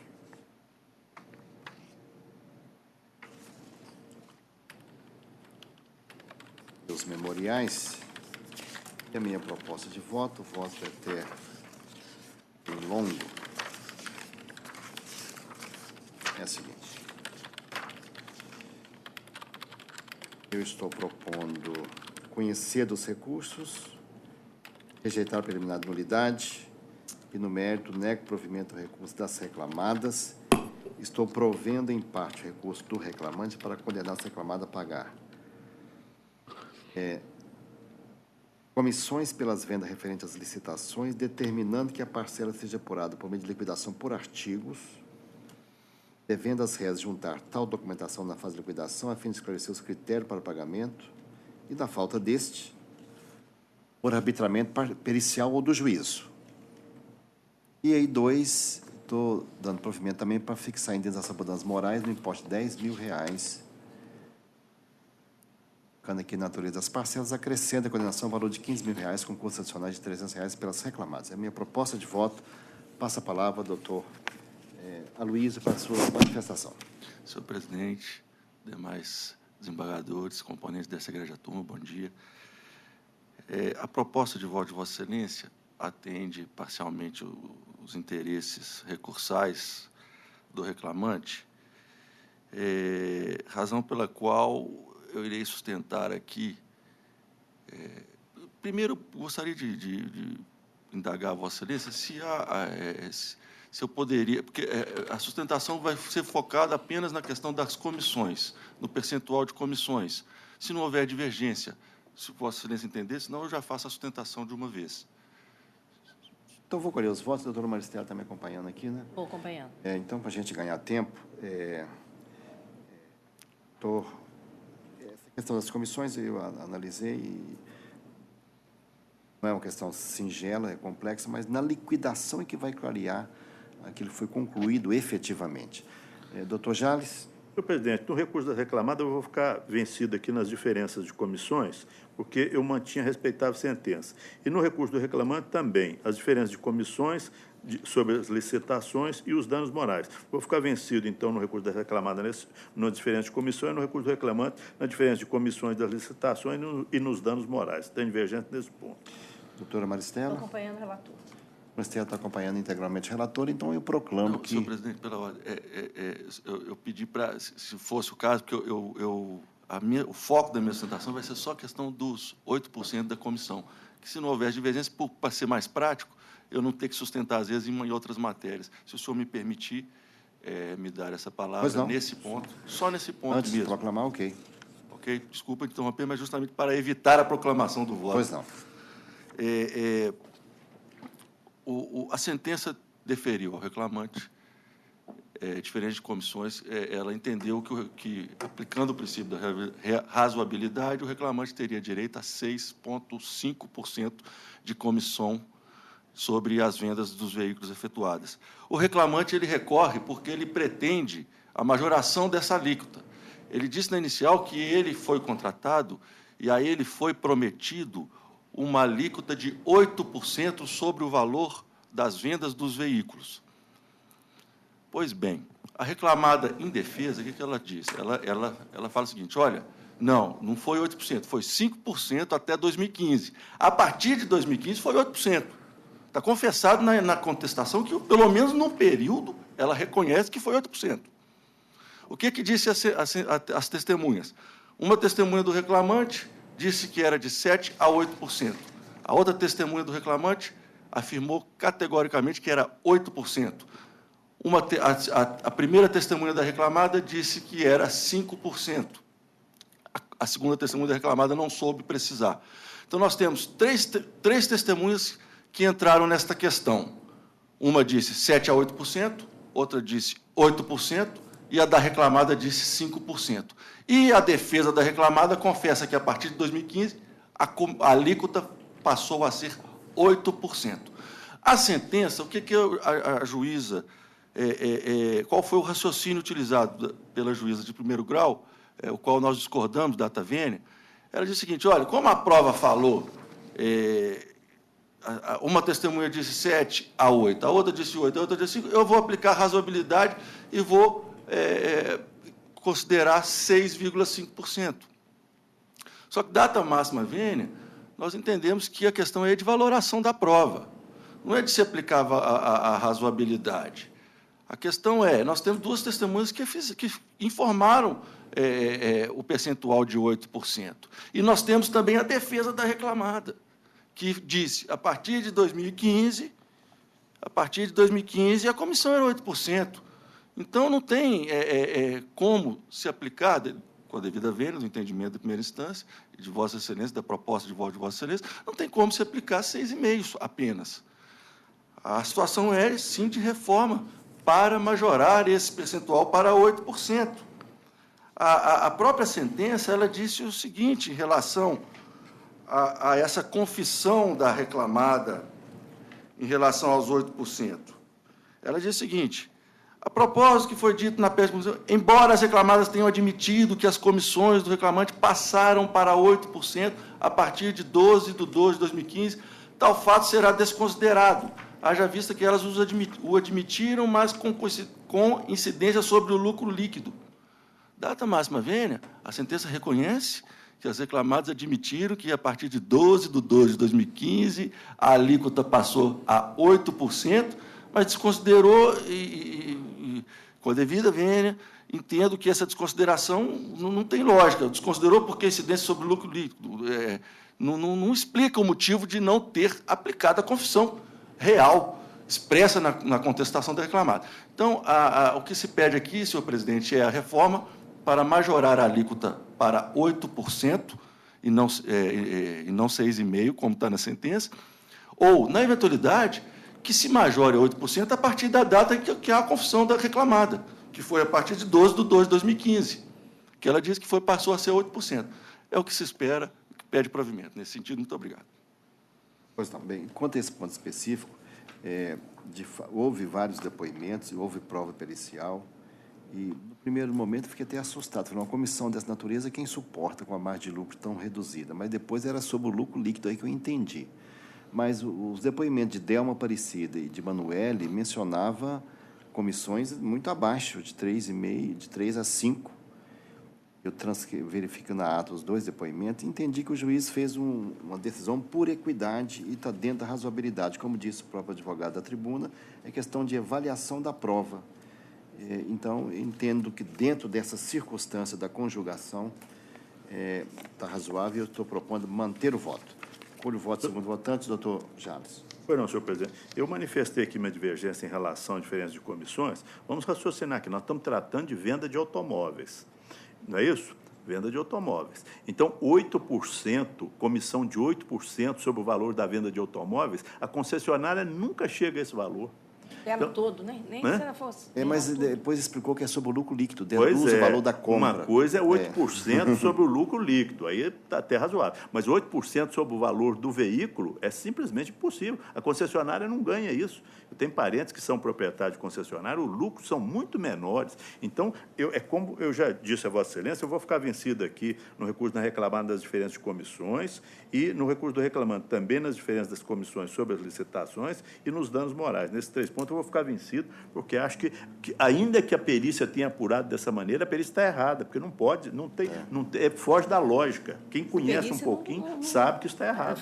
O perito falou que ele não podia afirmar o percentual, né?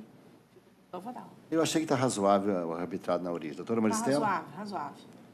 Então, eu proclamo que, vencido em parte do doutor Jales, prevaleceu a conclusão do voto anunciado. Senhor presidente, obrigado. Desculpa a confusão aí. Senhor presidente, aí eu vou pedir à nossa secretária que conste que no recurso do reclamado eu fiquei vencido nas diferenças de comissões, e no recurso do reclamante, diferenças de comissões, danos morais, é nessas parcelas que eu faço questão de ficar vencido, porque eu estou entendendo que está fora do razoável. Mas eu também pensei, mas quando eu vi que era sobre o lucro e não sobre o faturamento, aí eu entendi. O próximo? Passando para a sessão, doutora Maristela, no 20 da pauta, inscrito doutor Carlos Henrique Floriano Neto, pelo recorrente. 20.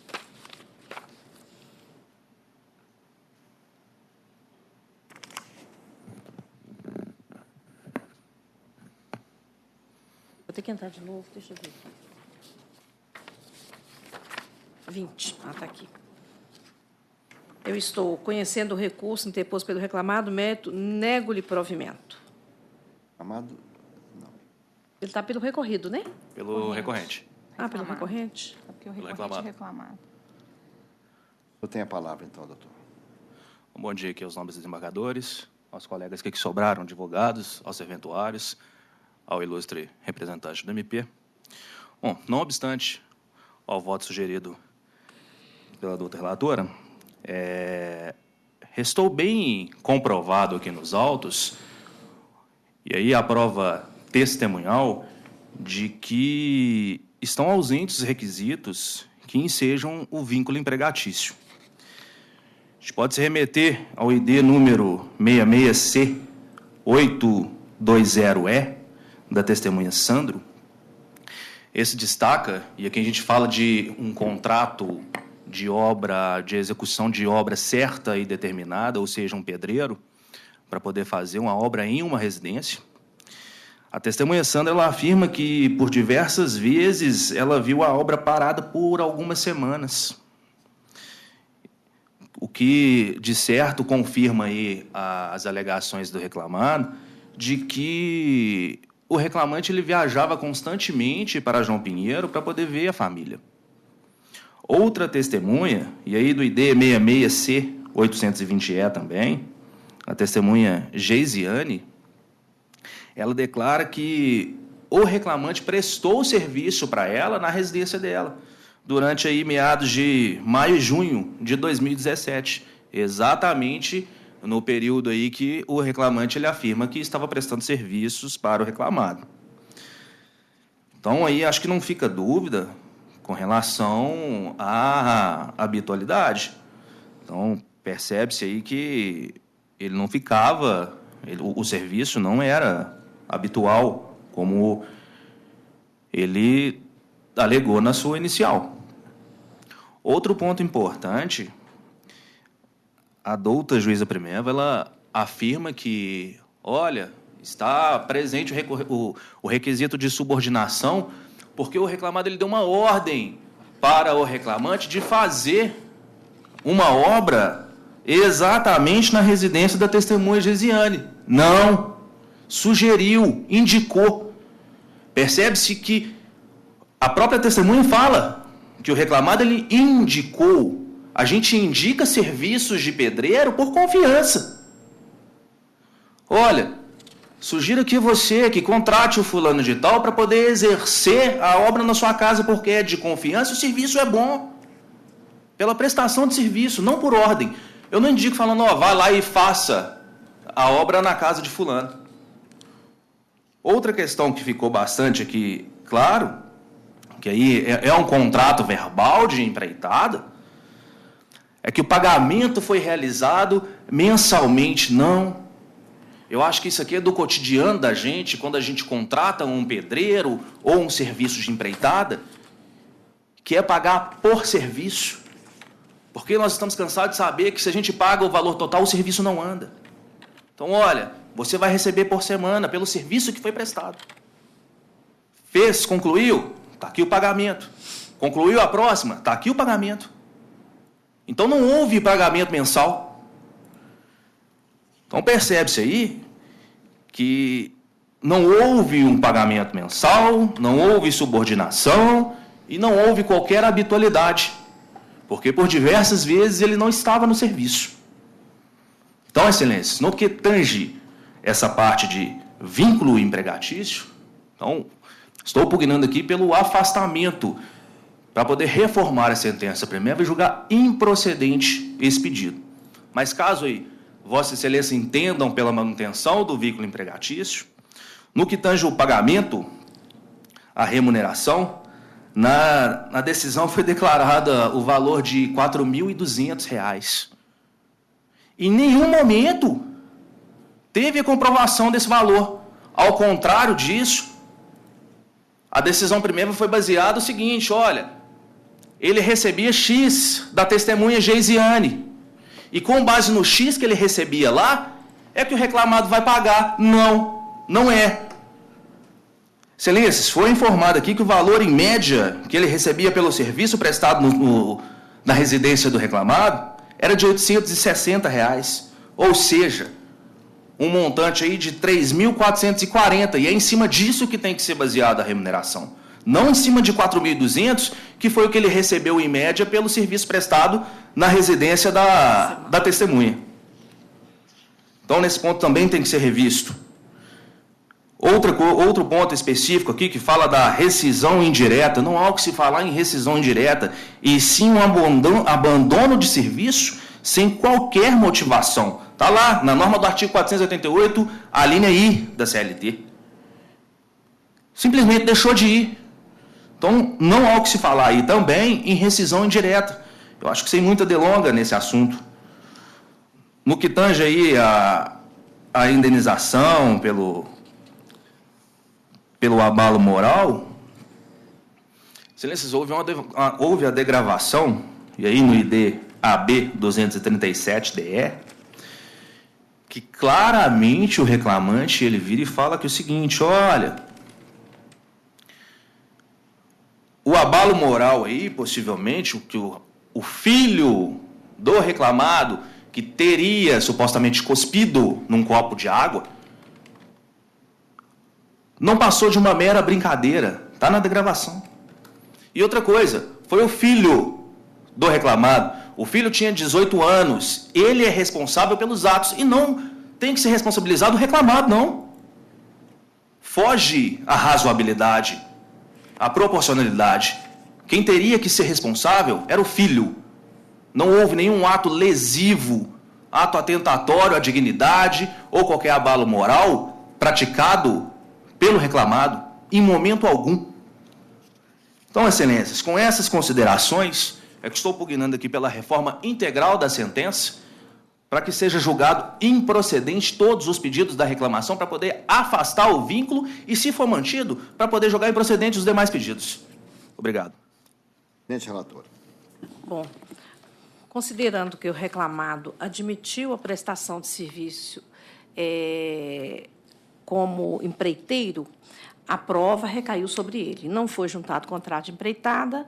A única testemunha que o reclamado trouxe foi uma que falou que o reclamante teria prestado serviço para ela durante 3 semanas. Então, a prova produzida pelo reclamado cingiu-se a esse depoimento. E nós todos sabemos que a exclusividade não é requisito da relação de emprego. E o próprio reclamado, em depoimento pessoal, ele afirmou que o reclamante lhe prestou serviço de 17 de 3 de 2017 a 28 de 10 de 2017, como pedreiro na construção de kitnets no fundo da sua casa, que o reclamante deveria trabalhar de segunda-feira a sábado. E ele confessou também que pagava R$ 860 por semana. O reclamado confessou que pagava por semana R$ 860. Portanto, o valor fixado a título de salário não está incongruente, não está em desacordo com a prova. Essa construção, se fosse uma reforma na casa do reclamado, eu tenho muita dificuldade de reconhecer o vínculo quando se trata desse tipo de construção. Mas parece-me que eram 12 kitnets no fundo da obra, então, portanto, ela tinha um objetivo, um proveito econômico. E, como o reclamado não afastou os requisitos do artigo 3º, porque a ele incumbia produzir essa prova, eu estou mantendo a sentença. Em relação ao dano moral, foi provado, né, o filho do reclamante, que também trabalhava na obra, falou para o reclamante que teria cuspido na água que ele bebeu.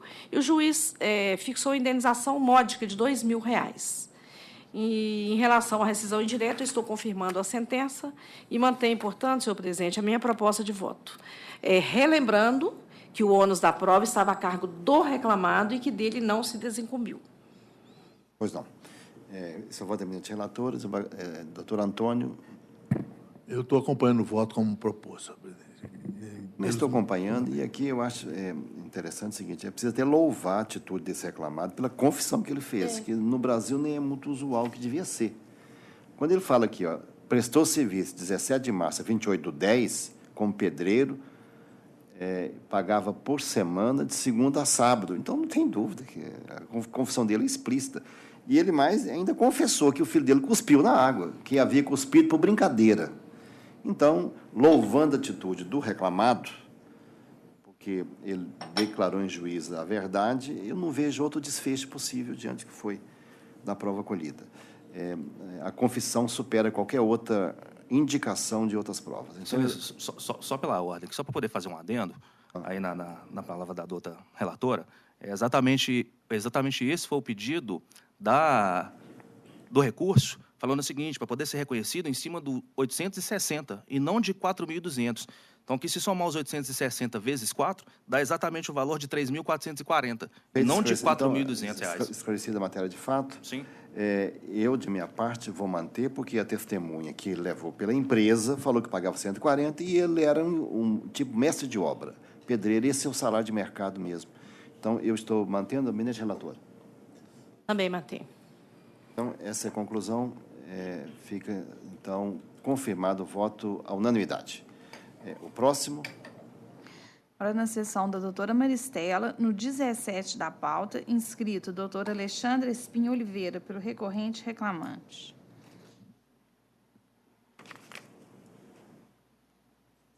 Inscrição feita hoje?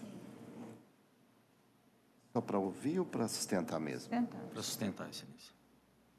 Abrir aqui.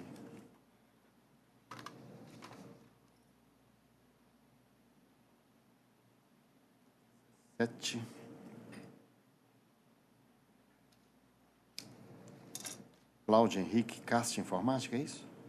Isso. Sim. Presidente relator, para anunciar a proposta de voto. Senhor presidente, eu estou conhecendo os recursos ordinários interpostos pelo reclamante e pela reclamada. No mérito, estou negando o provimento ao recurso do autor e provendo parcialmente o apelo da reclamada para determinar a aplicação do divisor 220 no cálculo das horas extras. Estou mantendo o valor da condenação, porque ainda é compatível. Tem a palavra, então. Excelentíssimo senhor desembargador presidente, senhora desembargadora relatora, senhores desembargadores, ilustres representantes do Ministério Público, serventuários, com a devida vênia à sentença e também à proposta de voto da eminente relatora, o caso em apreço, naturalmente, tem duas questões que são fundamentais, que é a equiparação salarial e a dedução de horas extras que foi aplicada na sentença. Quanto à equiparação salarial, data máxima vênia, o que se observa da prova material colhida, ou prova testemunhal colhida em audiência, é que a testemunha declarou que as atividades do paradigma e do reclamante eram as mesmas e declarou também que algumas atividades nenhum nem outro faziam. Esse é o depoimento, e está muito claro no depoimento essas questões. Apenas o juízo de primeira instância, data vênia, foi minimalista na análise dos depoimentos, porque o reclamante havia dito sobre uma folha dos autos que contém a relação de funções do cargo atribuído ao paradigma, mas não comprovado, ele disse que fazia aquelas funções. E, dentre uma daquelas funções, o advogado da reclamada perguntou para a testemunha se o reclamante fazia aquela função. Ele disse que não fazia, mas que também não fazia o paradigma. E aí o juiz entendeu, então, que houve uma desconexão entre o depoimento do reclamante e o depoimento testemunhal e que, por causa dessa desconexão, não se daria crédito ao depoimento testemunhal. Mas o fato é que esse escrutínio que foi feito, ele é basicamente formulário. A reclamada, que diz que as funções não eram idênticas, diz que um era programador e outro era analista, ao invés de se desincumbir do ônus da prova, trazer testemunha e mostrar o que fazia um e o que fazia outro, e nem mostrar, dizer na contestação o que fazia um e o que fazia outro, ela simplesmente, para fugir do ônus da prova, diz o seguinte: um fazia uma função, outra a outra, e a prova está nos autos com os relatórios de função, que não são prova, porque são documentos unilaterais que não correspondem à realidade do dia a dia da empresa. E foi isso que a testemunha disse. Nenhum nem outro faziam essas coisas que estão nesses papéis aí. O dia a dia, o que acontecia na prática, na realidade, era que ambos faziam a mesma coisa, atendiam o mesmo cliente. O relato da inicial, por exemplo, diz isso claramente, atendiam o mesmo cliente nos mesmos segmentos. Isso está claro e a testemunha confirma esses fatos. Apenas, na hora de sopesar as provas, o juízo entendeu, por analisar sob esse prisma, de que tem que haver uma identidade entre depoimentos minimalista, que tem que ser vírgula por vírgula, e data vênia, levando-se isso em consideração, o direito material sucumbe ao processual, caracterizando o que se chama aí de direito formulário, né, o direito do checklist. Se todos os X estiverem lá, tem o direito, se não tiverem, não tem. Data vênia, a realidade precisa prevalecer, e no caso em questão, lendo o depoimento da testemunha, fica muito claro que a função era as mesmas, com a devida vênia, a proposta de voto e a sentença. Nesse aspecto, portanto, o que se requer é a reforma. Com relação às horas extras, há um pagamento nos autos de R$8.000 e poucos, que foi feito em agosto de 2016, sob a rubrica de domingos e feriados trabalhados. Está lá nos autos, está claro, está discriminado pela reclamada, prova da reclamada. Não existe a discussão nos autos, não está na litis contestátil, se esse documento diz respeito realmente a pagamento de feriado e domingo ou não. Não está porque é óbvio que não, porque está escrito lá que é pagamento de domingo e feriado, então, portanto, é pagamento de domingo e feriado. A reclamada em nenhum momento disse que aquilo não era pagamento de domingo e feriado. Ela não veio a juízo para dizer, olha, está constando lá assim, mas está errado, porque na realidade foi isso que foi pago. Esse documento não foi desconstituído, se não participa da litis contestátil, não está estabelecido, não há nem o direito de desconstituir esse documento, porque não está na relação processual. E aí, nesse contexto, o entendimento do juízo de que esses 8.000 foram destinados ao pagamento de horas extras está equivocado, porque não foram. Foram destinados ao pagamento, sim, de horas extras, mas decorrentes de domingos e feriados trabalhados. O juízo diz que não há relatos sobre domingos e feriados trabalhados no processo e afasta esse pagamento. Mas não há relatos, excelência, porque não houve o pedido para que fosse pago, porque estava pago. Tem o documento, está discriminado, então houve esse pagamento. Havendo esse pagamento, a dedução data máxima vênia é equivocada, porque essa discussão não existe nos autos. Essas são as considerações em relação ao provimento do recurso da reclamada. Apenas o que se considera da tribuna é que o trabalho era de 40 horas semanais, a prova testemunhal também demonstra, a aritmética das horas extras calculadas também demonstra que o divisor utilizado era o 200. Então, com essas considerações, porque a prova dos autos converge para o que disse-se na inicial, o que se requer, com a devida vênia novamente a proposta de voto e a sentença, é que seja provido o recurso do reclamante e desprovido da reclamada. É o que se requer, excelência. Relatora.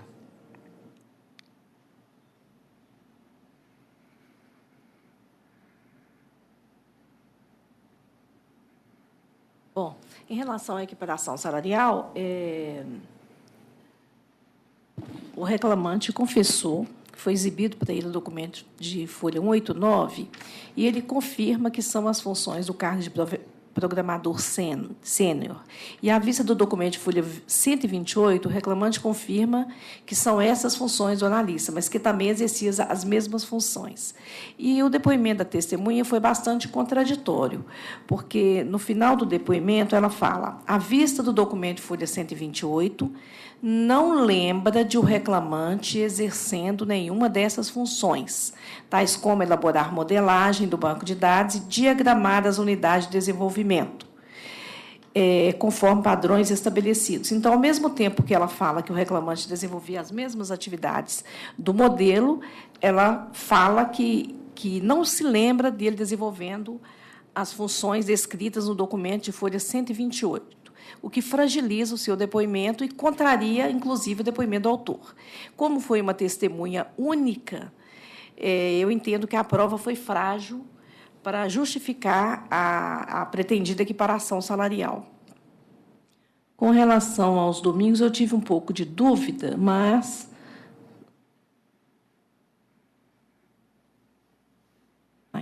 Passei.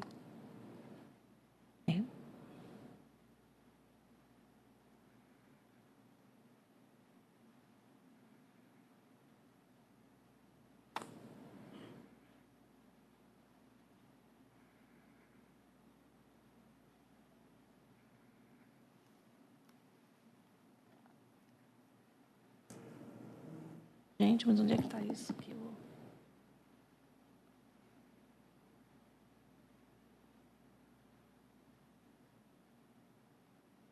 Com relação ao pagamento de R$ 8.316, consignado no demonstrativo de pagamento de agosto de 2016, como domingos e feriados, o reclamante informou: ele trabalhou durante alguns domingos e feriados, alguns, o que não justifica esse pagamento de R$ 8.000 e poucos reais que lhe foi feito.